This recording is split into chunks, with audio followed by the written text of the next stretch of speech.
el cambio climático es posiblemente el problema más grave al que jamás nos hayamos enfrentado como especie, y como tal debería colocarse en primer asunto en las agendas políticas de todos los partidos. Este es el motivo por el que hemos organizado este debate. Nuestra asociación está integrada en la campaña global contra el cambio climático, cuyo objetivo es organizar manifestaciones cada vez que los líderes mundiales se reúnen bajo los auspicios de las Naciones Unidas. La última fue el pasado 8 de diciembre con motivo de la cumbre de Bali, con manifestaciones y otros eventos en más de 50 ciudades de todo el planeta. Madrid estuvo entre ellas. El próximo día de acción global será el 6 de diciembre de este mismo año, fecha de la próxima cumbre que se celebrará en Colombia. En España hemos adelantado la fecha una semana, el 29 de noviembre, por razones obvias, el 6 de diciembre, que es el día de la Constitución, como todos sabéis. Así que cuando de verdad no la jugamos es en la reunión de Copenhague el próximo año, lo mismo, en el 2009, que de ahí debe salir un tratado que sustituya al de Kioto. El objetivo de estas manifestaciones es poner presión para que los gobiernos tomen las medidas necesarias para evitar que la temperatura global aumente 2 grados centígrados sobre los niveles preindustriales. Nivel que se considera como muy peligroso, ya que haría que muchos ecosistemas colapsaran y en lugar de absorber CO2, como hacen hasta ahora, comenzasen a emitirlo. O sea que a partir de los 2 grados el cambio climático se nos podría ir de las manos. Se aceleraría sin nuestra ayuda. ¿Y cómo podemos conseguirlo? Pensamos que para tener muchas posibilidades que esto no se produzca, habría que estabilizar la concentración de gases de efecto invernadero en unas 440 partes por millón de CO2 equivalente.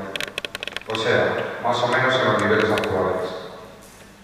Para lograrlo, pensamos que deberíamos reducir las emisiones en un 90% para 2030.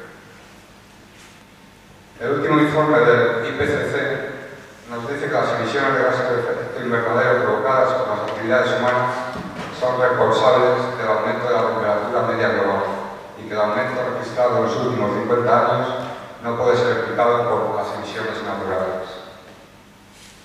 También nos dice que la temperatura media global podría aumentar hasta 5,8 grados en este siglo, aunque hay posibilidades de que estas sean unas estimaciones conservadoras. Para poner en contexto lo que significaría un aumento de la temperatura de más de 6 grados en este corto espacio de tiempo, decirles que ya ocurrió hace 251 millones de años. Aunque por razones distintas, esto terminó con lo que se llama la era pérmica y el resultado fue la extinción de más del 90% de todas las formas de vida existentes. A eso es a lo que nos estamos enfrentando, ni más ni menos. Y nos queda poco tiempo, unos 6 años, por lo que aparte de llevar a cabo una revolución energética, pensamos que debemos emprender otro tipo de revolución. Esta quizás es más complicada y urgente, ya que la tenemos que librar contra nosotros mismos. Pensamos que el problema debe ser afrontado desde un punto de vista moral y no económico. Además, el informe Stern ya invadió la excusa económica. Se calcula que ya están muriendo unas 150.000 personas anualmente y además ya están llegando los primeros refugiados climáticos.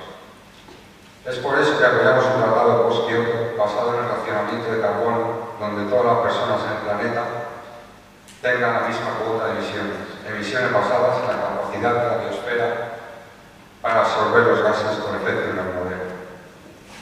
Ahora ya sin más dilación voy a proceder a presentar el debate. A mi derecha está Soraya Rodríguez, que es secretaria de Medio Ambiente del Partido Socialista Obrero Español. A continuación, María Teresa de Lara, portavoz de la Comisión de Medio Ambiente, y al otro extremo está Joaquín Nieto, Partido Popular. Perdón.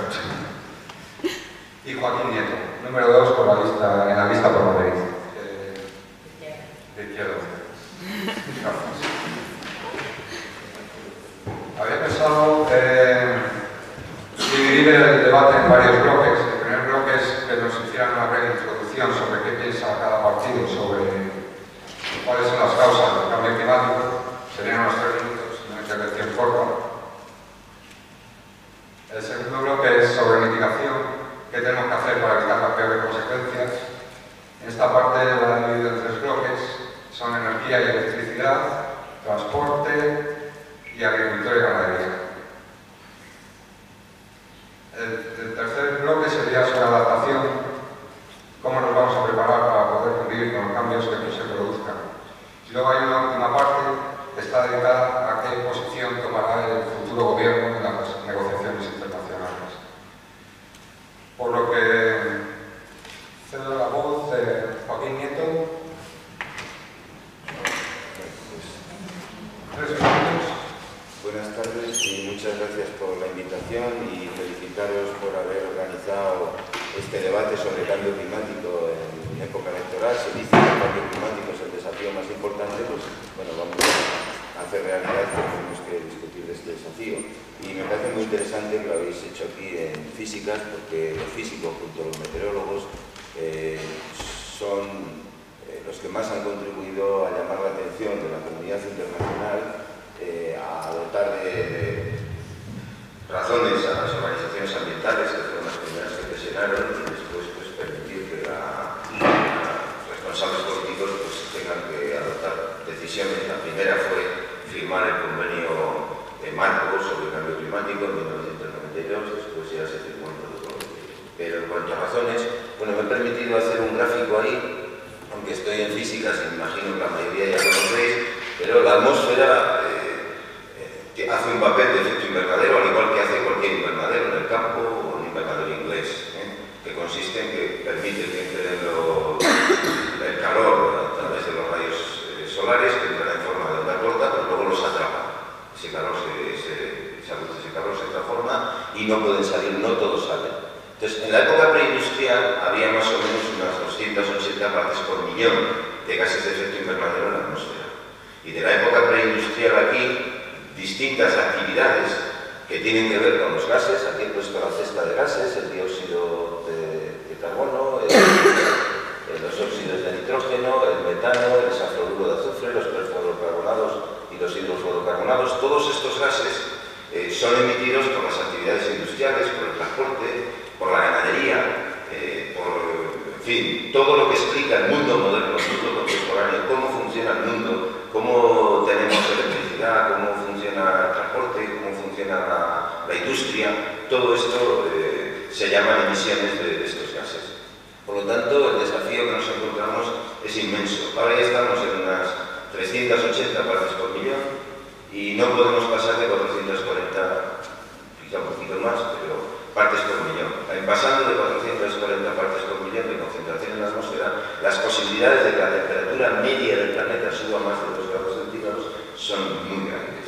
Y si la temperatura media del planeta sube eso, como ya se ha dicho, pues podemos encontrarnos frente a un cambio climático catastrófico. Por lo tanto, la conclusión política y social inmediata es que hay que hacer frente, hay que mitigar y hay que reducir las emisiones. ¿Cuánto?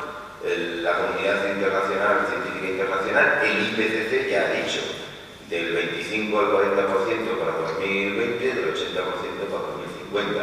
Eso representa un cambio copernicano en la forma de